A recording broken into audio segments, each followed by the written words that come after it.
दोस्तों डीआरडीओ ने भारतीय फ्लैंकर SU-30 MKI को वो गिफ्ट दे दिया है जिसकी इस समय उसे सबसे ज्यादा जरूरत थी। और सबसे बड़ी बात है कि इस समय रशिया को भी यूक्रेन के खिलाफ वॉर में इसकी सबसे ज्यादा जरूरत है। और ऐसी परिस्थिति में कि जब आप ये गिफ्ट SU-30 MKI के लिए डीआरडीओ ने तैयार कर दिया है, दे दिया है, इसका इंटीग्रेशन कर दिया है, तो यकीन मानिए हमारे SU-30 MKI की धाक भी अब बिल्कुल रफाल जैसी होने वाली है। SU-30 MKI इस वेपन के बाद आप ये कह दीजिए कि ये एयर स्ट्राइक स्पेशलिस्ट बन चुका है।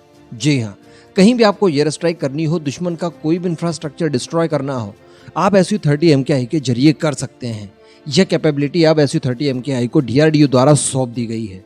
SU-30 MKI जिसके बारे में कई लोग अलग अलग बातें करते थे, कुछ लोग इसको लेकर हंसते भी थे अगर मैं आपको वास्तविकता बताऊं तो।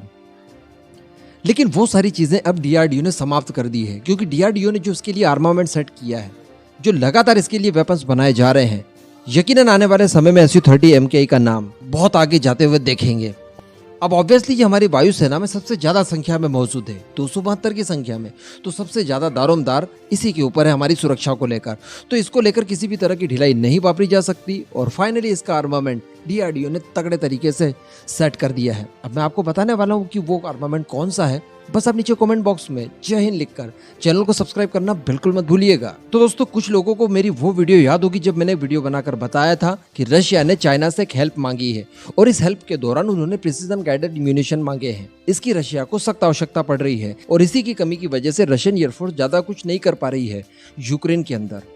इसके वजह हो ये रहा है कि प्रिसीजन गाइडेड म्यूनिशन कम होने की वजह से उन्हें नॉन गाइडेड बॉम्ब दागने पड़ रहे हैं। नॉन गाइडेड बॉम्ब जब आप फाइटर एयरक्राफ्ट से दागते हैं तो वो फ्री फॉल गिरते हैं, जहां आप चाहते हैं एग्जैक्टली वहीं जाकर ये स्ट्राइक कर दे और काफ़ी दूरी से कर दे। ये संभव नहीं है, आपको टारगेट के ठीक ऊपर जाना पड़ेगा, उसके बाद उन्हें रिलीज करके फ्री फॉल नीचे गिरने देना पड़ेगा और वो ग्रेविटी के असर के हिसाब से वो जहाँ गिरना चाहेंगे वहाँ गिर सकते हैं। लेकिन प्रिसीजन गाइडेड बॉम्ब वगैरह जो होते हैं, इनकी खूबी ये होती है कि इनकी रेंज होती है मिसाइलों की तरह, यानी पर्टिकुलर एक स्थान पर खड़े होकर आप 100 किलोमीटर या 150 किलोमीटर, 70 किलोमीटर इतनी रेंज तक इन बॉम्ब्स को पहुंचा सकते हैं। पहले इनकी अपनी खुद की रेंज होती है, इनमें फ्यूल होता है।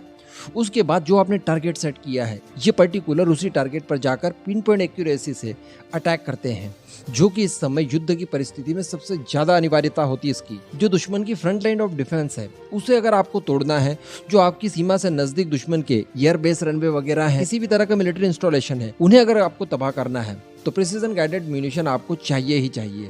ऐसी परिस्थिति में डीआरडीओ ने बनाया है shock smart anti airfield weapon. आप जानते हैं कि इसकी रेंज 100 किलोमीटर है, यानी 100 किलोमीटर दूरी से ही आप इसे दाग सकते हैं। इसका वजन है 125 किलो और यह हमारे लिए सबसे ज्यादा इंपॉर्टेंट है, क्योंकि इस तरह के म्यूनिशंस के लिए इस समय हम लोग दूसरे देशों के ऊपर निर्भर करते हैं। इसराइल से हमने स्पाइस 2000 लिए, जिसके बाद हमने बालाकोट में उनका इस्तेमाल किया। कुछ रशिया से भी हम लोग खरीदते हैं, लेकिन अब हमें कहीं से खरीदने की जरूरत नहीं है, क्योंकि हमारा शॉट तैयार हो चुका है। इसका इंटीग्रेशन का काम काफी समय से चल रहा था और अब बताया जा रहा है कि SU-30 MKI में इनके इंटीग्रेशन का काम बहुत ज्यादा तेजी से चल रहा है। और जो सबसे बड़ी बात है वो ये है कि इसमें एक क्वाड रॉक इंटीग्रेट की है। इसके बाद अब होगा ये कि एक ही हार्ड पॉइंट पर आप 4 की संख्या में शॉक को कैरी कर सकते हैं। तो अगर बात की जाए ग्राउंड टारगेट के लिए, तो SU-30 MKI में कुल 6 हार्ड पॉइंट है, तो 6 पर 4-4 की संख्या में आप शॉक को कैरी कर सकेंगे। तो कहने का मतलब एक SU-30 MKI इस समय 24 की संख्या में एक साथ शॉक को कैरी करेगा। अब 24 के 24 बॉम्ब अगर आप एक ही जगह दाग देंगे तो सोचिए उसकी हालत क्या होगी, खत्म। कहने का मतलब ये हमारे पास सबसे शानदार हथियार आ चुका है इस समय। एक तो ये प्रिसीजन गाइडेड है, यानी आप जहां चाहेंगे वहां आप इसे भेज सकेंगे। और चूंकि 100 किलोमीटर की इसकी रेंज है, तो कहने का मतलब ये कि आप काफी एक सेफ जोन में रहकर ही फिर इनको फायर कर सकते हैं। तो आपको कोई भी खतरा पहुंचाए बिना ये आप जहां चाहें वहां इनसे हमला कर सकते हैं। दुश्मन के जितने भी इंफ्रास्ट्रक्चर होंगे जो आपके लिए दुखदायी बन सकते हैं ड्यूरिंग वॉर, उन सभी को आप न्यूट्रलाइज कर सकते हैं इन्हीं की मदद से। तो यही कुछ खबर निकल कर आई थी जो मुझे आपको देना था। वैसे मैं आपको बता दूं कि हमारे शॉक का कई और अलग हमारे फाइटर जेट के साथ इनका इंटीग्रेशन किया जाना है। लेकिन फिलहाल अगर बात की जाए SU-30 MKI की, तो यकीन मानिए इसकी तो किस्मत ही बदल दी है जी डीआरडीओ ने।